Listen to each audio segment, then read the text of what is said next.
Bismillahirrahmanirrahim. Assalamualaikum warahmatullahi wabarakatuh. Alhamdulillah wassalatu wassalamu ala Rasulillah wa ala alihi wa sahbihi wa man sara ala darbihi wastanna bi sunnatihi ila yaumil qiyamah, amma ba'd. Ikhwatal iman, a'azzani Allah wa iyyakum jami'an. Alhamdulillah, senantiasa kita panjatkan rasa syukur kepada Allah Ta'ala atas segala kenikmatan yang Allah limpahkan kepada kita. Salawat dan salam senantiasa kita haturkan kepada junjungan kita Nabi Muhammad sallallahu alaihi wasallam beserta kerabat beliau, para sahabat dan orang-orang yang senantiasa terus-menerus berada di jalannya sampai hari kiamat kelak. Ikhwatal iman, a'azzanallahu wa iyyakum jami'an. Alhamdulillah, kembali kita melanjutkan kajian kitab Riyadhus Shalihin min kalam Sayyidil Mursalin yang ditulis oleh Imam An-Nawawi rahimahullahu ta'ala. Dan alhamdulillah, pada pertemuan kali ini kita akan membahas bab baru, bab ke-11, yaitu Al-Mujahadah. Di awal bab ini penulis rahimahullahu ta'ala membawakan beberapa ayat. Di antaranya dalam surat Al-Ankabut ayat 69, Allah Subhanahu wa taala berfirman, "Walladzina jahadu fina lanahdiyannahum subulana wa innallaha lama'al muhsinin."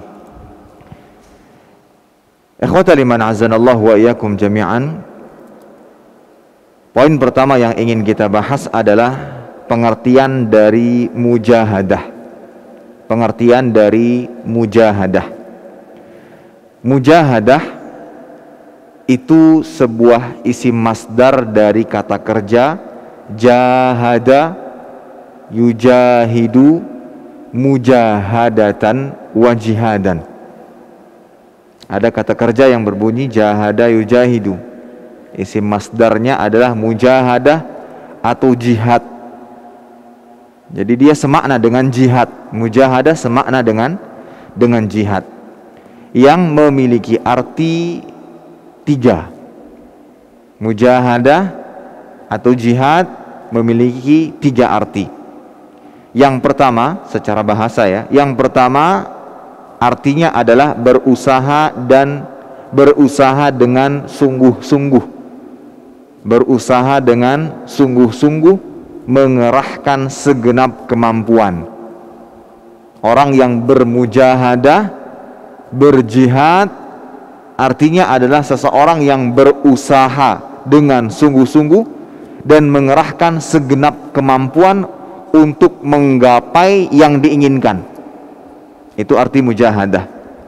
Sebagaimana di dalam surat Luqman ayat 15, Allah Ta'ala berfirman tentang bagaimana sikap seorang anak kepada orang tuanya yang mengerahkan segenap kemampuannya agar anaknya menyekutukan Allah. Allah Ta'ala mengatakan, wa in jahadaka ala an tusyrika bima laysa laka bihi ilm fala tuti'huma wa sahibhuma fid dunya ma'rufa. Dan jika keduanya berjihad, ya, jahadaka, berjihad, maksudnya apa? Kedua orang tua ini bukan hanya sekali dua kali meminta kita untuk menyekutukan Allah. Bukan hanya ayo sekali, dua kali, tidak. Tapi mujahadah artinya adalah betul-betul bersungguh-sungguh, gigih, mengerahkan segenap kemampuan untuk menyeret anaknya menyekutukan Allah Subhanahu wa ta'ala. Bagaimana sikap kita sebagai seorang anak? Maka Allah Ta'ala mengatakan, fala tuti'huma, jangan taati keduanya, wa sahibhuma fid dunya ma'rufa, dan pergaulilah keduanya di dunia dengan baik. Nah, ini makna yang pertama. Mujahadah artinya berusaha dengan sungguh-sungguh, mengerahkan segenap kemampuan. Yang kedua, makna secara bahasa mujahadah adalah melawan dan menghadapi dengan kekuatan. Melawan dan menghadapi dengan kekuatan. Sebagaimana Allah Ta'ala berfirman dalam surat At-Taubah ayat 73, ya ayyuhan nabi jahidil kuffar wal munafiqin. Wahai nabi, berjihadlah, bermujahadahlah engkau kepada orang-orang kafir dan orang-orang munafik. Di sini kita diminta untuk melawan dan menghadapi dengan kekuatan. Ini makna yang kedua, yaitu melawan dan menghadapi dengan kekuatan, yang merupakan makna dari mujahadah. Ya. Kemudian yang ketiga adalah berjuang dan untuk menundukkan. Yang ketiga, berjuang dalam rangka menundukkan. Dan perlu dibedakan dengan yang pertama ya. Yang ketiga ini adalah berjuang untuk menundukkan. Bermujahadah, ada sisi perjuangan yang timbul dari diri seseorang untuk menundukkan sesuatu. Ya, sebagaimana sabda Nabi sallallahu alaihi wasallam yang diriwayatkan oleh Imam Ahmad dari Fadhalah bin Ubaid, beliau mengatakan Rasulullah sallallahu alaihi wasallam bersabda di waktu Hajjatil Wada'. Beliau mengatakan, ala ukhbirukum bil mu'min, maukah aku kabarkan, aku beritahukan kepada kalian tentang orang yang beriman. Maka beliau mengatakan, man aminahun nas ala amwalihim wa anfusihim, wal muslim man saliman nas min lisanihi wa yadihi, wal mujahid man jahada nafsahu fi ta'atillah, wal muhajir man hajaral khataya wal dhunub. Orang yang beriman adalah orang yang membuat orang lain aman atas harta dan diri mereka. Orang muslim adalah orang yang membuat orang lain terhindar dari bahaya lidah dan tangannya. Dan orang yang mujahid, yang bermujahadah, adalah orang yang berjuang untuk menundukkan dirinya dalam ketaatan. Bagaimana dia bisa menundukkan dirinya untuk senantiasa tunduk dan patuh kepada Allah Subhanahu wa ta'ala. Maka ini tiga makna dari mujahadah secara bahasa. Yang pertama, berusaha dengan sungguh-sungguh mengerahkan segenap kemampuan. Yang kedua, melawan, menghadang dengan kekuatan. Yang ketiga adalah berjuang untuk menundukkan sesuatu. Nah, itu makna atau arti mujahadah secara bahasa. Baik, ikhwati fiddin, a'azzani Allah wa iyyakum jami'an. Mujahadah terbagi menjadi dua macam. Mujahadah terbagi menjadi dua macam. Yang pertama, mujahadah kepada diri sendiri. Mujahadah kepada diri sendiri. Dan dengan menjelaskan poin ini, nanti kita akan tahu mujahadah dalam poin ini lebih tepat yang mana dari ketiga arti yang telah disampaikan. Macam mujahadah yang pertama adalah mujahadah kepada diri sendiri. Mujahadatul insan nafsah. Seorang manusia bermujahadah kepada dirinya sendiri, melawan dirinya sendiri, berjuang untuk menundukkan dirinya sendiri. Itu mujahadah yang pertama. Dan yang kedua adalah mujahadatul ghair. Dia bermujahadah kepada orang lain, melawan orang lain atas tindakan-tindakan yang tidak benar dan semisalnya yang nantinya kita akan jelaskan. Ikhwatal iman azanallahu wa iyyakum jami'an, para ulama mengatakan mujahadatul insan nafsahu wa mujahadatahu ghairahu, ya, asyaqqul mujahadatul insan nafsahu fa innaha min asyaqqil asya. Bermujahadah kepada diri sendiri itu lebih sulit, lebih berat dibandingkan bermujahadah kepada orang lain. Kita berusaha untuk menundukkan diri kita, nafsu kita, itu jauh lebih sulit, lebih berat dibandingkan menundukkan orang lain. Menundukkan orang lain mungkin badannya bisa lebih besar, lebih kuat, tapi ada saja cara bagaimana cara kita bisa menundukkannya. Terkadang ada seorang pemimpin tanpa memerlukan kekuatan, dia bisa menundukkan bawahan-bawahannya, padahal bawahannya jauh lebih kuat daripada dirinya, sehingga dia dijadikan sebagai algojo-algojonya, padahal lebih kuat. Tapi ada saja cara untuk bisa menundukkan orang lain, tapi belum tentu dia bisa menundukkan dirinya sendiri. Oleh karena itu, mujahadatul insan nafsah, seseorang yang bermujahadah kepada dirinya sendiri, itu jauh lebih berat dibandingkan kepada orang lain.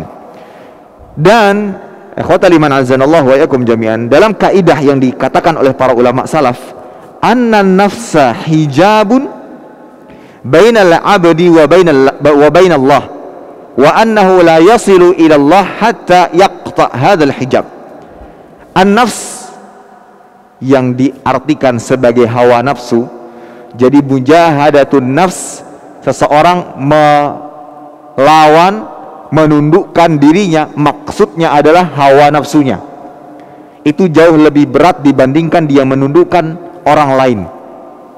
Dan nafsu ini ada kaidah yang disebutkan oleh para ulama, dia adalah hijab, penghalang antara dirinya dengan Allah Subhanahu wa taala, yang mana seorang hamba tidak akan pernah sampai kepada Allah Subhanahu wa taala kecuali dia putus atau dia potong penghalang tersebut yang bernama hawa nafsu.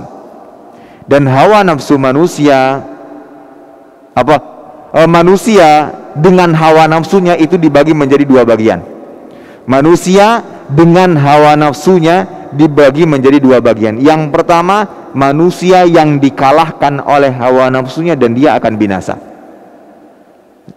Yang kedua adalah manusia yang berhasil menundukkan hawa nafsunya sehingga nafsunya senantiasa tunduk dan patuh kepadanya, sehingga ada orang yang bernafsu membaca Al-Quran, bernafsu untuk menjalankan ketaatan, bernafsu untuk senantiasa menjalankan sholat malam, seperti yang dilakukan oleh Nabi SAW, disebutkan dalam riwayat hatta tatafattar qadamah, sampai kedua kaki beliau bengkak. Itu hawa nafsunya telah ditundukkan dalam ketaatan. Manusia tidak akan lepas dari dua macam ini. Nafsu yang menundukkannya sehingga dia mengikuti hawa nafsunya. Yang kedua, dialah yang berhasil menundukkan hawa nafsunya sehingga nafsunya senantiasa berjalan di atas ketaatan kepada Allah Subhanahu wa taala. Akan tetapi, nafsu pada dasarnya yang ada pada diri manusia itu senantiasa mengajak kepada kebatilan, kerusakan, kesesatan, penyimpangan yang lain. Oleh karena itu, mujahadah nafs, bermujahadah kepada hawa nafsu itu jauh lebih berat.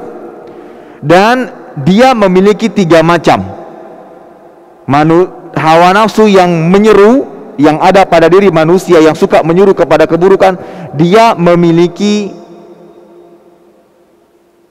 tiga macam, atau hawa nafsu yang ada dalam diri manusia itu ada tiga macam. Yang pertama, da'in yad'uha ila ittisaf bi akhlaqi syaitan. Ada nafsu yang mengajak manusia untuk memiliki sifat syaitan, kesombongan, dengki, dan lain sebagainya. Yang kedua, ada nafsu yang suka menyuruh kepada akhlak-akhlak hayawan, nafsu yang mengajak manusia untuk terseret kepada akhlak-akhlak yang dimiliki oleh hayawan, yang mengedepankan hawa nafsunya dibandingkan harus mempertimbangkan apakah ini baik atau tidak. Itu akhlak-akhlak hayawan, dan ada nafsu yang demikian. Nah, ada hawa nafsu yang ketiga, dan ini yang baik, yaitu hawa nafsu yang mengajak kepada akhlak-akhlak yang mulia, berbuat baik dan semisalnya. Sehingga dari ketiga macam hawa nafsu tersebut kita diperintahkan untuk bermujahadah melawan hawa nafsu yang bisa menyeret manusia kepada keburukan. Dan di dalam Al-Quran, hawa nafsu dinamakan dengan tiga nama. Yang pertama, an-nafsul mutmainnah, nafsu yang tenang, yang senantiasa tunduk dan patuh kepada Allah Subhanahu wa taala, sebagaimana Allah Subhanahu wa taala mengatakan dalam surat Al-Fajr, ya ayyatuhan nafsul mutmainnah, hai jiwa yang tenang. Dan ketenangan didapatkan disebabkan karena keimanan, amal soleh, dan ketaatan kepada Allah Subhanahu wa taala.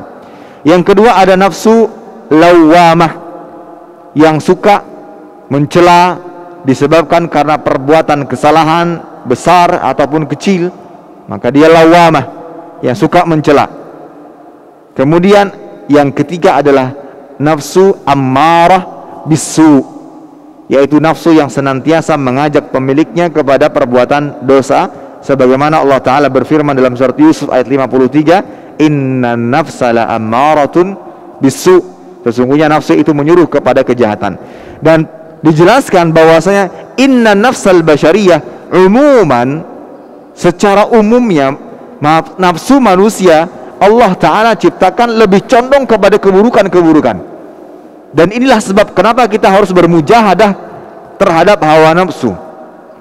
Hawa nafsu yang ada dalam diri manusia sejatinya itu senantiasa condong kepada keburukan-keburukan dan benci kepada kebaikan-kebaikan.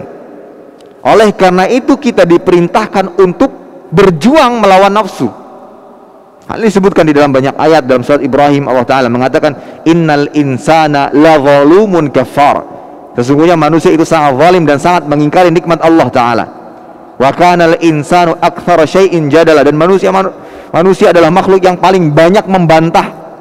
Dalam surat Al-Ahzab ayat 72, innahu kana zaluman jahula, sesungguhnya manusia amat zalim dan berbuat dan amat bodoh.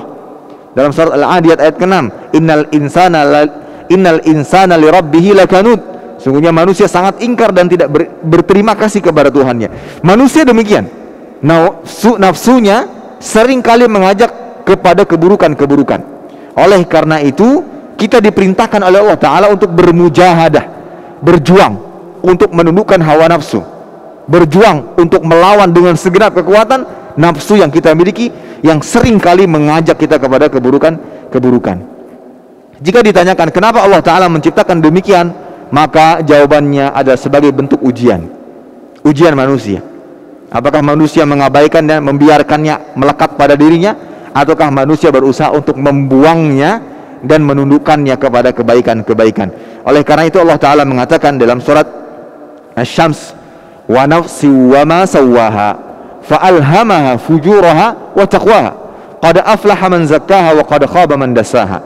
Demi jiwa serta penyempurnaannya, maka Allah mengilhamkan kepada jiwa itu jalan kefasikan dan ketakwaan. Sesungguhnya beruntunglah orang yang mensucikan jiwanya, dan sesungguhnya merugilah orang-orang yang mengotorinya. Itu sudah ada pada diri manusia masing-masing. Tinggal apakah manusia tersebut berusaha untuk bermujahadah melawan nafsu yang mengarahkan kepada keburukan ataukah tidak. Jika dia biarkan melekat dalam dirinya, maka dia akan sangat mudah terseret kepada keburukan-keburukan. Sehingga mujahadatun nafs, bermujahadah kepada diri sendiri, maksudnya membawanya kepada mengikuti perintah-perintah Allah dan menjauhi segala larangan-larangan Allah Subhanahu wa Ta'ala. Menjalankan perintah dan menjauhi segala larangan. Terkadang ini yang jauh lebih berat dibandingkan bermujahadah kepada orang lain, berjihad melawan musuh. Terkadang kita mampu melakukannya sementara tidak mampu menundukkan hawa nafsu kita sendiri, ya. Dan inilah realita yang kita rasakan bersama. Oleh karena itu kita diperintahkan oleh Allah Subhanahu wa Ta'ala untuk bermujahadah kepada diri kita sendiri. Dan ikhwatal iman azanallahu wa yakum jami'an, bermujahadah adalah jalan untuk mendapatkan hidayah. Bermujahadah kepada diri sendiri, mujahadatun nafs, itu jalan untuk mendapatkan hidayah. Dalilnya adalah ayat pertama yang dibawakan oleh penulis dalam surat Al-Ankabut ayat 69. Agar mendapatkan hidayah dari Allah Subhanahu wa Ta'ala, kita diperintahkan untuk bermujahadah. Sebagaimana Allah Ta'ala mengatakan, walladzina jahadu fina lanahdiyannahum subulana wa innallaha lama'al muhsinin. Dan orang-orang yang berjihad untuk mencari keridhaan kami, benar-benar kami akan berikan petunjuk kepada mereka, kepada jalan-jalan kami. Dan sesungguhnya Allah benar-benar beserta orang-orang yang berbuat baik. Imam Ibnu Qayyim rahimahullah ta'ala mengatakan, allaqa subhanakul hidayah bil jihad. Allah Subhanahu wa ta'ala menggantungkan hidayah menyesuaikan dengan jihadnya seseorang. Seseorang baru bisa mendapatkan hidayah, petunjuk dari Allah Subhanahu wa ta'ala, sesuai dengan mujahadah yang ada dalam dirinya. Sebesar apa dia bermujahadah, maka sebesar itu pula hidayah yang akan dia dapatkan. Fa akmalun nas hidayah, dan orang yang paling banyak mendapatkan petunjuk a'zamuhum jihadan. yang paling besar perjuangannya untuk mendapatkan hidayah tersebut. Ya. Berbeda dengan orang yang belajar sungguh-sungguh dengan yang tidak. Hidayah dan ilmu yang didapatkan pun akan berbeda. Maka itu sangat terlihat bagaimana kualitas ilmu di zaman-zaman dahulu dengan sekarang. Dulu untuk mendapatkan sebuah hadis itu memerlukan perjuangan yang amat luar biasa. Dulu harus melakukan perjalanan 1 bulan, harus memiliki bekal dan lain sebagainya. Akan tapi Allah Ta'ala memudahkan ilmu dan hidayah didapatkan. Berbeda dengan sekarang yang seharusnya hidayah, ilmu dan seterusnya sangat mudah untuk diperoleh dengan kemudahan-kemudahan yang ada. Akan tetapi betapa banyak di antara kaum muslimin mengabaikan yang pada akhirnya tidaklah mereka mendapatkan petunjuk dan jalan kebenaran dari Allah Subhanahu wa taala. Maka dari itu diingatkan dalam ayat ini, ya, walladzina jahadu fina, yang bermujahadah di jalan kami, lanahdiyannahum subulana, maka mereka lah yang akan mendapatkan petunjuk. Dan yang paling banyak mendapatkan petunjuk, a'zamuhum jihada, yang paling besar perjuangannya dalam meniti jalan Allah Subhanahu wa taala. Dan afdalul jihad, kata beliau, dan seafdal-afdalnya jihad adalah jihadun nafsi wa jihadul hawa wa jihadus syaitan wa jihadud dunia. Kita berjihad kepada diri kita sendiri, hawa nafsu kita, ya, melawan dengan keras. Dan dikatakan wala yatamakkan min jihadi aduwihi fi zahir illa man jahada hadhil a'da batinan. Dan seseorang tidak akan pernah berhasil bisa melawan jihad atau melawan musuh yang nyata, mujahadatul ghair, bermujahadah kepada orang lain, ini tidak akan pernah sukses dan berhasil sementara dia tidak bisa menundukkan dirinya sendiri. Kuncinya dia bisa menundukkan hawa nafsunya, menundukkan keinginan buruknya. Jika seandainya itu semua bisa diperoleh, maka barulah dia bisa bermujahadah kepada orang lain. Ya. Dan ini tidak bisa hanya sekedar diperoleh dengan titel, dengan gelar. Betapa banyak orang-orang yang sudah mendapatkan gelar-gelar yang begitu tinggi, doktor, profesor, hanya saja setelah dia mengenyam pendidikan tersebut, pulang dan ternyata salah jalan. Padahal ilmu dia dapatkan, dia telah pelajari sehari-harinya dan mendapatkan gelar-gelar yang seharusnya gelar tersebut hanya bisa diperoleh melalui jalan yang benar. Hanya saja karena tidak bisa menundukkan hawa nafsunya, dia tidak akan pernah bisa melawan musuhnya, bahkan mungkin akan menjadi teman mereka. Ya. Nah, itu mujahadah nafs. Ya, mujahadah nafs yang mana itu jauh lebih berat. Dan itu menjadi kunci apakah seseorang bisa melawan orang-orang kafir ataukah tidak. Maka benar apa yang digambarkan oleh Nabi SAW bahwa kelak akan datang sebuah masa yang banyaknya kaum muslimin saat itu ibarat buih-buih yang ada di lautan, akan tapi sangat mudah diombang-ambingkan oleh kekuatan-kekuatan musuh. Disebabkan karena apa? Bukan karena kita nggak punya kekuatan, bukan kita tidak punya senjata, tidak. Hal ini disebabkan karena kita tidak bisa menundukkan hawa nafsu kita sendiri, bahkan justru kita menjadi teman daripada musuh-musuh tersebut. Adapun mujahadah yang kedua adalah mujahadah ghair, mujahadah kepada yang lainnya, itu dibagi menjadi dua. Yang pertama bermujahadah dengan ilmu dan penjelasan, yang kedua adalah mujahadah dengan senjata. Mujahadah dengan ilmu dan penjelasan itu bermujahadah kepada orang-orang munafikin, orang-orang yang memusuhi Islam, padahal yang nampak dari diri mereka adalah keislamannya. Hanya saja kita sadari banyak kebatilan yang mereka sebarkan, maka cara bermujahadah, melawan, memeranginya adalah dengan ilmu. Adapun bermujahadah kepada orang-orang kafir, maka barulah bermujahadah dengan senjata, dengan syarat-syarat dan ketentuan yang ditetapkan di dalam agama Islam. Ini ikhwatal iman, azanallahu wa ikum jami'an, muqaddimah dari bab ini tentang mujahadah. Dan tentunya seseorang tidaklah bisa mendapatkan kemuliaan yang tertinggi melainkan dia betul-betul harus menunjukkan mujahadah, berusaha dengan sekuat tenaga berjuang untuk menundukkan hawa nafsunya dan seterusnya, agar dia bisa memperoleh ke tingkatan yang tertinggi di dalam keimanan. Ada perkataan Hasan rahimahullah taala, beliau mengatakan, innal mu'min wallahi ma tarahu illa yalumu nafsah ala kulli halatihi yastaqsiruha fi kulli ma yaf'al fayandam wa yalumu nafsah wa innal fajir la yumdi quduman la yu'atibu nafsah. Sesungguhnya seorang yang beriman yang engkau lihat dan engkau saksikan, dia akan senantiasa mencela dirinya sendiri di setiap keadaan. Hal ini disebabkan karena apa? Karena dia sangat kurang dalam berbuat amal, sehingga menimbulkan penyesalan yang menyebabkan dia senantiasa mencela dirinya sendiri akan kekurangan tersebut.